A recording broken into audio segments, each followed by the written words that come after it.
Hi అండి, మంచి వీడియోతో వచ్చాను. పిల్లలకి ఎక్కువ దగ్గు వస్తూ ఉంటుంది కదండి. మన ఇంట్లో సిరప్లు అనేవి మనకి అందుబాటులో ఉండవు కదా. అప్పుడు మనం ఇంట్లో ఇలా అయితే తయారు చేయండి. ఒక 2-3 రోజులు అయితే పెడితే ఇలాగా పిల్లలకి దగ్గు అనేది అయితే ఉండదు. చిన్న అల్లం ముక్క తీసుకుని దంచుకొని వాటికి ఉండే రసం అయితే ఇలా తీసుకోండి. ఇది ఎర్లీ మార్నింగ్ బ్రష్ చేసిన వెంటనే పిల్లలకి అలాగా 3 డేస్ అయితే అలా పట్టించారనుకో దగ్గు అనేది తగ్గుతుందండి.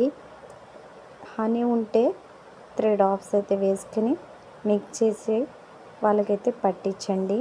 ఇంకా తులసాకులు ఉంటాయి కదా, అవి కూడా హాట్ వాటర్లో వేసి పట్టించండి.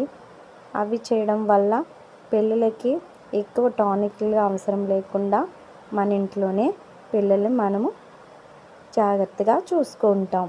చూడండి, నచ్చితే లైక్ చేయండి.